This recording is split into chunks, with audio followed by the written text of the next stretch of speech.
హోదాలో రేవంత్ రెడ్డి ఇచ్చిన హామీ మేరకు తమ ఉద్యోగాలను సీఎం రేవంత్ రెడ్డి పర్మనెంట్ చేయాలంటూ తెలంగాణ సమగ్ర శిక్ష ఉద్యోగుల సంఘం ఆధ్వర్యంలో సంగారెడ్డి జిల్లా కేంద్రంలోని స్థానిక ఐబీ నుంచి జిల్లా కలెక్టరేట్ వరకు ప్లకార్డులు ప్రదర్శిస్తూ సమగ్ర శిక్ష ఉద్యోగులు భారీ ర్యాలీ నిర్వహించారు.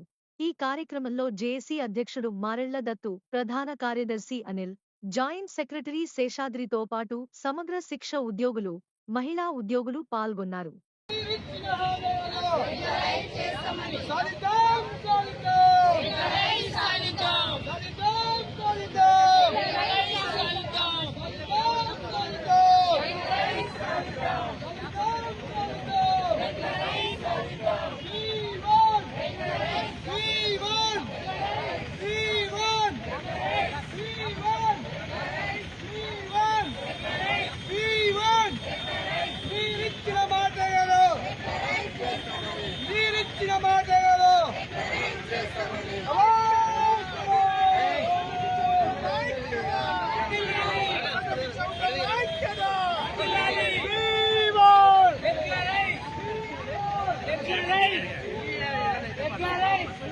ఎంతకని తీస్తారు నువ్వు మహారాష్ట్ర అయితే 10 నిమిషాలు పడుతుంది.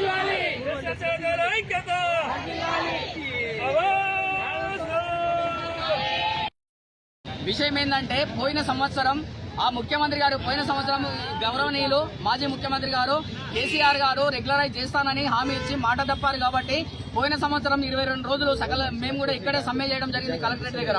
కాబట్టి మేము దీక్షలు చేస్తుంటే గౌరవనీయులు ఇప్పుడున్న ముఖ్యమంత్రి గారు రేవంత్ రెడ్డి గారు పోయిన సంవత్సరం 33 జిల్లాలలో దీక్ష చేస్తున్నప్పుడు వరంగల్లోని ఏకశిల పార్కు దగ్గరకు వచ్చి ఆయన పీసీసీ అధ్యక్షుని హోదాలో ఉండి ఆయన చెప్పిన మాట ఏంటంటే, మీ సమస్యలు పెద్ద సమస్యలు కాదు, ఛాయ తాగే సమయంలో నేను పిలిపించి మాట్లాడి మీ సమస్యలు పరిష్కరిస్తామని ఏకశిల పార్కు దగ్గర రేవంత్ రెడ్డి గారు హామీ ఇచ్చారు.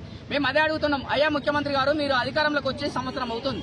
మేము మొన్న ఇందిరా పార్క్ దగ్గర ధర్నా చేసి చెప్పినాం, 15 రోజులలో మీరు ఒకవేళ మా సమస్యలు పరిష్కరించకుంటే మేము ఖచ్చితంగా సమ్మెకు వెళ్తామని చెప్పడం జరిగింది. ఈ రోజు వరకు మాది 28 రోజులు మా దీక్షలు చేయబట్టి మేము ముఖ్యమంత్రి గారికి కావచ్చు, మంత్రుల గారికి కావచ్చు, మా ఉపాధ్యాయ సంఘాల ద్వారా అనేక రకాలుగా రిప్రజెంటేషన్లు ఇవ్వడమే కాకుండా ముఖ్యమంత్రి గారికి మా సమస్యను చేరవేశాం. అయినా నిన్న ముఖ్యమంత్రి గారు ట్విట్టర్లో పెట్టి ఏమనంటే వీళ్లకు పర్మనెంట్ కాదు అని. మేము 4 రాష్ట్రాల్లో ఉన్నప్పుడు మీకు పర్మనెంట్ చేయడానికి మీకు వచ్చిన అభ్యంతరం ఏంది మేము అడుగుతున్నాం. మీరు అవసరం అనుకుంటే విద్యాశాఖలో విలీనం చేసి మాది రెగ్యులరైజ్ చేయవచ్చు. ఒక మాట, పోనీ రెగ్యులరైజ్ చేయడానికి టైం పడుతుంది, అప్పటి వరకు పే స్కేల్ ఇవ్వమంటున్నాం. మీరు ఇంకొకటి, అల్లు అర్జున్ ఏదో థియేటర్లో పోయేమో జరిగిందని హంగామా చేశారు కదా, పేదవాళ్ళు చనిపోతే మీరేదో అన్నారు కదా, పేదవాళ్ళ జీవితాలు ఒక సమస్య పేదవాళ్ళకి కావా, మీరు స్టార్లు అయ్యానా అని మేము కూడా అడుగుతున్నాం. మా వాళ్ళు ఇప్పటి వరకు 139 మంది చనిపోయారు. ఈ దీక్షలు చేసేటప్పుడు కూడా 3 చనిపోయారు. మా వాళ్ళు పేదవాళ్ళే, చాలని జీతాలతో పనిచేస్తున్నారు. మీరెందుకు స్పందిస్తలేరని మేము అడుగుతున్నాం. రూపాయి కూడా ఎస్గ్రేషియా ఇవ్వలేదు ఈ రోజు వరకు. ప్రసూతి సెలవులు లేవు, మాకు రెగ్యులరైజేషన్ లేదు. 20 సంవత్సరాలు అవుతుంది మేము ఈ ఉద్యోగంలో పనిచేయబట్టి. కానీ ఈ రోజు వరకు స్పందించకపోవడం ముఖ్యమంత్రి గారు బాధాకరం. కాబట్టి మీరు ఇచ్చిన హామీ మేరకే మేము ఈ రోజు వరకు దీక్షలు చేస్తున్నాం. కాబట్టి తొందరగా స్పందించాలి, మాకు రెగ్యులరైజేషన్ చేయాలి, అప్పటి వరకు పే స్కేల్ ఖచ్చితంగా ఇవ్వాలి, మాకు ఇన్సూరెన్స్ వసతి కూడా కల్పించాలని, చనిపోయిన వాళ్ళందరికీ ఎగ్జిరెషియా ఇవ్వాలని మరీ వేడుకుంటున్నాం. రాష్ట్ర వర్కింగ్ ప్రెసిడెంట్ని మరియు చంద్రబాబు సంఘం రాష్ట్ర అధ్యక్షుడిని. ఇప్పటిదాకా మనము చూస్తూనే ఉన్నాం, గత 29 రోజులుగా ప్రతి 33 జిల్లాల్లో తెలంగాణ రాష్ట్రంలో సమ్మె జరుగుతున్నప్పుడు సీఎం గారు ఇది ప్రజాపాలన, మీరు ముందు ఉంటే సమస్యలు చెప్పుకోండి, తర్వాత చర్చలకు కానీ ఏదైనా పిలిచినప్పుడు మమ్మల్ని ఏమంటున్నారంటే మీరు సమ్మెకి వెళ్ళొద్దు, రోడ్లు ఎక్కొద్దు అంటారు, చర్చలకు రమ్మంటారు. కానీ మేము 30 రోజుల నుంచి చేస్తున్నా, ఇక్కడ ఆడబిడ్డలు చేస్తున్నా కూడా మీకు చర్చలు ఇవ్వడానికి సమయం దొరకట్లేదా? మిగతా వాటికి స్పందించే టైం ఉంటుంది, కానీ పేద విద్యార్థులు, కస్తూర్బా గాంధీ చదివే విద్యార్థులు అక్కడ time table, SSC time table, inter time table వచ్చినా కూడా అక్కడ చదువులు సాగకపోవడం వల్ల మీరు స్పందించడానికి టైం దొరకలేదా? మిగతా వాటికి టైం దొరికినప్పుడు మాకు దొరకడం లేదా అనేది మేము క్వశ్చన్ చేస్తున్నాం. నిన్న అంటున్నారు మీరు ఇది కేంద్ర ప్రభుత్వ స్కీమ్. కేంద్ర ప్రభుత్వ స్కీమ్ అయితే మరి రాష్ట్ర ప్రభుత్వం ఎలా నియమించుకుంటుంది? ప్రతి దాంట్లో కూడా 60-40 ఉన్నప్పుడు కేంద్ర ప్రభుత్వం అనేది డబ్బులు ఇస్తుంది. ఓకే, దాన్ని ఖర్చు చేయాల్సిన బాధ్యత ఎక్కడ ఉందంటే స్టేట్ మీద ఉంటుంది. నియామక విషయంలో కానీ ఏదో సర్వీస్ యాటల్లో కానీ పూర్తి అధికారాలు మన స్టేట్ ప్రభుత్వం మీదనే ఉంటుంది. కాబట్టి అలాగే మన ఎన్ఆర్ఈసీఎస్ కానీ మరియు సెర్పు ఉద్యోగుల్లో కూడా పే స్కేల్ ఇవ్వడం జరిగింది. అంటే ఇవి స్కీమ్స్ కావా? మరియు సమగ్ర శిక్ష ఉద్యోగుల విషయంలో స్కీమ్ అని ఎందుకు అంటున్నారు మీరు?